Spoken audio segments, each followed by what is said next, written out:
How you going, guys? I just thought I'd give you a quick run through of my rig while we're parked up here at Conjola Caravan Park. We're down here for 4 days, Monday through Thursday. Normally we'd be in our van, but it's a bit broken at the second. It kind of collapsed on itself, so when we get back to Sydney I have to get that in and get it all fixed. But anyway, enough of that. I'll give you a quick rundown of my rig. We'll start with the front and we'll just work our way to the back. So I've got a powerful 4x4 winch bar on the front. It's just your standard kind of bull bar affair. It does the job for me, quite happy with that. Two 9-inch King's driving lights. Now these things are absolutely fantastic. They're just the cheapo ones, so that way if I break them it doesn't really matter. But I love them, they do the job. Dominator winch, it's fantastic. Again, King's, never had an issue with it. Winch. Bash plate's not on there at the moment because I'm in the middle of doing a bit of work, but underneath there's normally bash plates and all that. Recovery points here. There's recovery points on the bar, but I don't pull them off. I don't winch off them or anything like that because they're not that strong. They're more so just there for look. I do occasionally clip the winch cable there or something if I'm away. Dual UHF. This one runs the TX 4500 80 channel 5-watt radio from GME that's in the inside that you'll see a bit later on. I swear by that thing. That thing's, you know, just an absolute weapon of a CB. So that's just a 6.5 dBi antenna. You know, nothing flash. Again, does the job. Over here, this is another 6.6 dBi antenna. Not sure what breed it is. It's just cheap. I run that. Runs to my Oricom handheld unit that I've got in the cab, which is just a hideaway unit. I'll show you that in a minute. We'll walk down this side. So that's pretty much it for the front. Headlights and all that. People getting caught. Get back here. Follow down me down here from the side.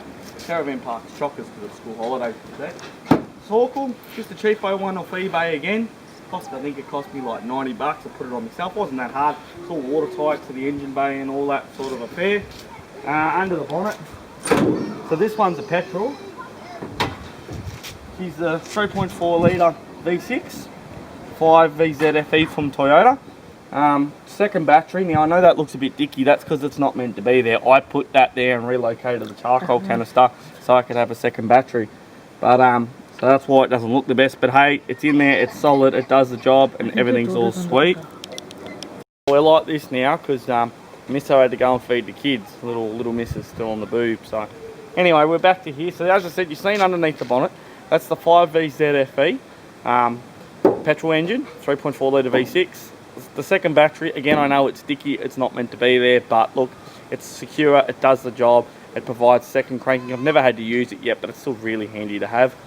So we come back down the car now. Snorkel we've covered. Towing mirrors is standard because, again, you know, we're towing the van. Up there, I don't know if you can see it too well, but up there, that's the spot. Get it right in a second. Oh my gosh, I can't English today. A light bar from King's. Again, the reason why I run two is because the spotlights that I showed you on the front earlier, alright, sorry if this is really shaky, the spotlights that I used on the front, okay, they only provide spotlight, they don't provide spread light, where the light bar on the roof, it actually does spread. So between the combination of both, I get a really good feel of view during the day. So it just works for me, and it's just, you know, absolutely fantastic, and I love it. So anyway, running back through the side of the car again, I've got a flat rack. Again, I believe this is a King's flat rack from Supercenter. Again, I love Supercenter, they're awesome. King's spotlights again, shining on them. Yep, little work lights on the side. They're fantastic for doing stuff overnight time on the side of your car, or if you want to look at something while you're driving along or whatever, you know. Flat rack, couple of chairs up there, plus me recovery gear and all that in the box. Walk down the back again. High lift mount. My high lift normally goes on here. The reason why it's not on there at the moment is because I was using it, but it normally bolts up on there. Spare tyre. I know the spare tyre is not the same size as the Muddies. The reason for that is because just before we left to come down here, I blew my other 33, so that's actually on there as a spare at the moment. I just threw this on there, so if that way, if something did happen on the way home, at least it'd save the day. But I've never had to use it yet. I use a sunshade in here just to sort of keep the light and stuff, or the sunlight and stuff and the heat out of the back of the car. Walk around here, and now I'll show you guys the heart of my camping setup in the back here. So this is it in here, alright. I'll show you in here. We got one LED light here, There's another one tucked in behind there. Now this is a really cool idea. I quite like this. It's just a seat organiser, and I've cut the straps off it and I've just screwed it to the back of the door. And what it allows me to do is just run all my bits and pieces whilst I'm out solo camping. How good's that? It works an absolute treat, and it doesn't interfere with me little table at all. You know, so yeah, there we go. Anyway, back door, drop down table. You know, I'm not going to show you that, it's a bit grubby actually, but yeah, drop down table. I didn't clean it from after the last trip.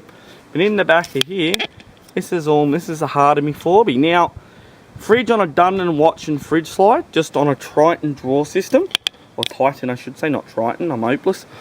Titan drawer system from Kings. This is to suit the 120 series Prado, okay? It's not to suit mine.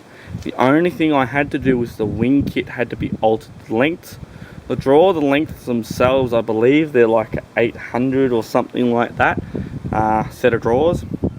And then the wings are off a 120 series Prado. And I just basically cut them to suit. They're in there, they work. So we got tools in that side, other bits and bobs in there. This slides out, obviously, fridge slide if you want it to slide out, slides back in. Wings again, but in here, so I'll slide this right out. Oh, everything's been tangled up, and slide all that all the way out. And then that just slides out on the fridge slide. This is a 65 litre fridge, I believe. I'm not 100% sure of the brand. It was just a cheap one off Marketplace to get me going. But it does the job, you know, runs off the battery at the back. So yeah, now I'll show you the heart of my system. So here's my battery. It's a giant battery. It is a 140 amp hour battery. Now, I have never yet run this thing under 11 volts, and I never turn my fridge off, and it doesn't have charge by solar at the moment. So that's just sitting in there, again, temporary. It's got a little strap around it because I kind of just float it around depending on how I'm packing the car up. It's nice and secure, it doesn't move. I've never had an issue with it moving, so there we go. First aid kit, very, very handy. Do not travel without a first aid kit. Don't stress that enough. Solar controller up there, again, Kings. Just a dual port, 12 volt port outlet. That's what runs the screens in the back of the car, which I'll show you that in a minute. Handheld for spotting, a projector 600 watt power inverter. Now that thing is a godsend. I just use it to charge my cameras and laptops and all that sort of stuff. Very handy. Relays that run the lights on the roof. The Kings DC to DC 25 amp charger. Now that thing is an absolute little weapon. I've heard mixed reviews about this online, so I thought, you know what, I'm going to buy one, I'm going to give it a go, and I'll let you guys know how I go. So far it's held up to its T, but I don't have an issue with it, so there you go. There's an isolator on there, fuse box up there, gauge up there, ando plug for the fridge, and that's pretty much the heart of my camping setup there, right there. So now, I know this is very messy, and I'm probably going to get a lot of slack out of this for how messy it actually is, but just take this into consideration, guys, before you give criticism or bad comments. I've done this myself, okay, and this is the first time I've ever done this, so all this is new to me. I kind of put everything out in the open so I can see it. I know it's messy, but it's tucked away enough. It works. I'm happy with it. When I do the setup in our new ute, I will definitely do it a lot neater. But after having this and running this, I don't have any issues. It works. You know, it may not look the prettiest, but it works. So that's all I care about. Now, so that's that. Light bar on the back, again, Kings. In the tin box I should say, on the roof. God, what is with me? I can't English today. That has got all my recovery gear in it. Now the reason why it's on the roof is when I sink this thing into a bog hole, I don't have to go swimming in my back drawers to get my recovery gear out. It's already there, it's on the roof. I know a lot of people will turn around and go, oh, common sense would tell you to pull it out before you go into a bog hole. Yeah, well, sometimes you don't think with common sense when you go out. So, there you go, it's on the roof, works for me. That's it. Awning, this is a open skies awning. Now this is getting replaced actually. I've had this thing for donkey's years and it's actually really starting to show its age of late. It's got an LED strip in it that's currently disconnected, hence the wires, but the zipper's gone on it and it's just seen better days. So I think we're gonna look at going for a king wing or something like that, because it's just definitely seen better days. Side of the car again is standard. The only thing I forgot to touch on the other side is my rock sliders. Now, thanks to the guys at JE Customs in St Mary's, those guys welded them onto for me. They're not bolted on, they're welded onto the chassis. There was a reason why I done that. I'm not going to get into it too much because people will say yay or nay, but they're welded to the chassis. I wanted that. That's how they are. I'm going to run scrub bars, all that sort of stuff later on down the line, but that's, you know, pretty much the run through of that. So there we go. Now I'll walk you through this way. We'll take you into the kiddie seats. Now in the kidlet seats we have screens so they can watch telly while they're going along. That's the back half of the power board in there. Just threw a bit of ply up there so it hit it all so it wasn't all gnarly looking. It's, you know, tidied it up a little bit. That screen will get located onto the back of the seat when my little one is forward facing. Now the reason why it's there and these cables are here is because it just works for me, and you know, that's that. So there you go. Now we'll run through this way. We'll take you into the cockpit of my Rigg. I'll take my hat off again in here. Alrighty, so in here we've got the King's canvas seat covers on the seats. Absolutely fantastic. That one looks a bit mangled because of the chair, the screen, but anyway. Canvas seat covers. I get in here, covered in all sorts of different crap, and the seat underneath is still like the day I bought it, this thing. So there you go. R&M Williams steering cover, just for a bit of comfortability and all that. Again, right, so we'll jump in here. Oh, alright. We have a volts gauge for monitoring my battery. I only have one of them currently. And I have a oil pressure gauge.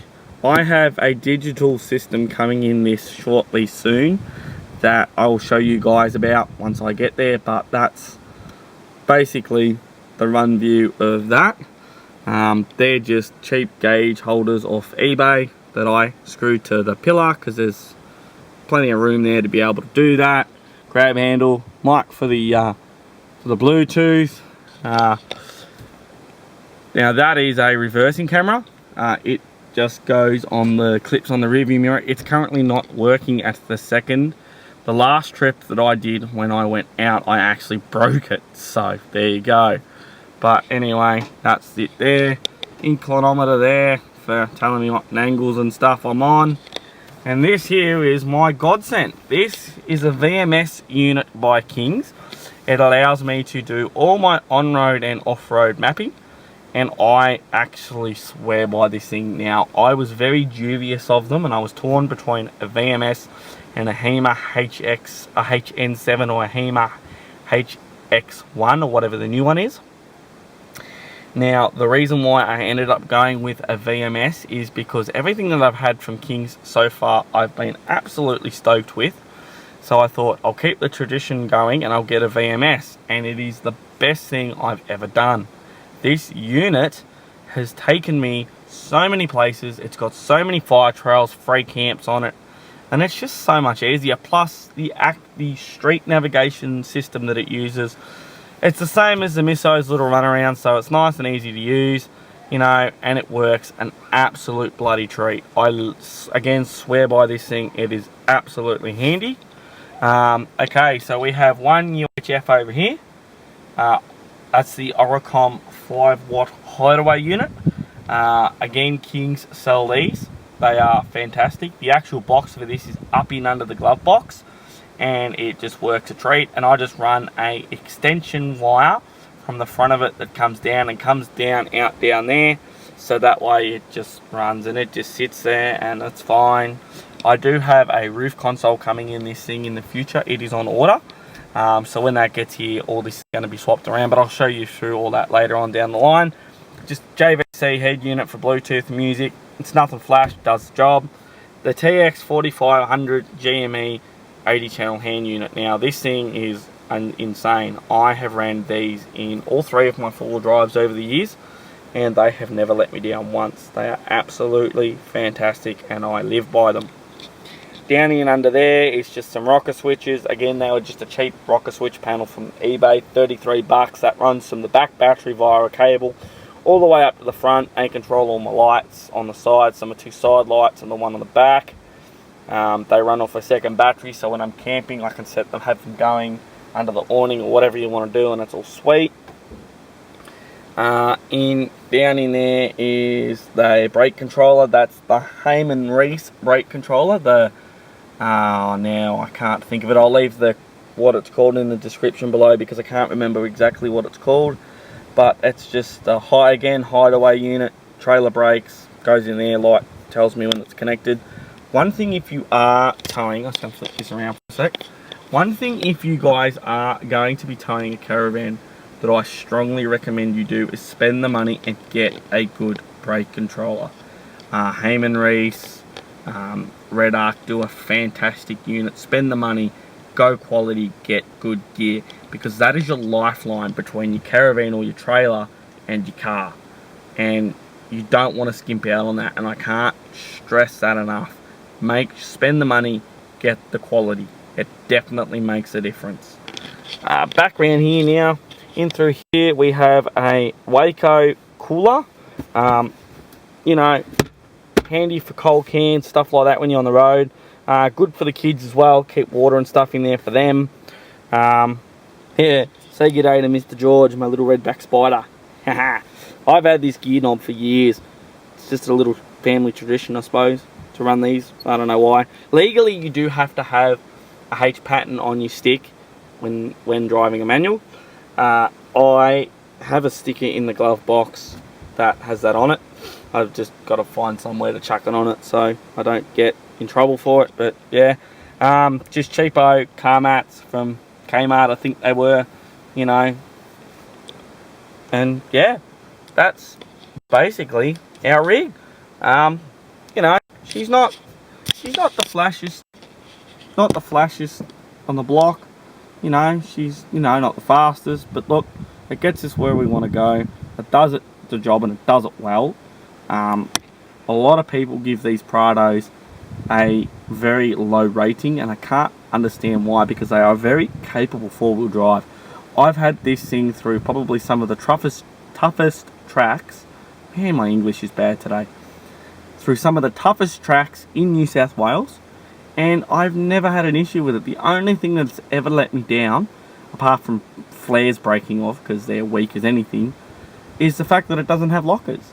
You know, but then that's when the winch comes out and problem solved, you know. So yeah, it's fantastic. So that's our rig. Hope you enjoyed this video, guys. I will do one of our caravan once we repair it and get it all operational again, because it's broken at the second. But once that's all fixed, I will run you through the caravan. So there you go, guys. See you soon. Subscribe and hit the little bell in the corner of the page to keep up with all my videos and stuff like that. I am new to this. As I explained in my other video, this is all new to me. I'm learning as I go. I just bought myself a little camera and a little selfie stick, and I'm just sort of running around doing what I do. So, you know, please bear with me. They will get better in quality as I go along. It's just as I am currently going, or as I am currently doing this at the second, it's just a learning curve for me. So bear with me. But yeah, but anyway, we'll see you later, guys. Ciao.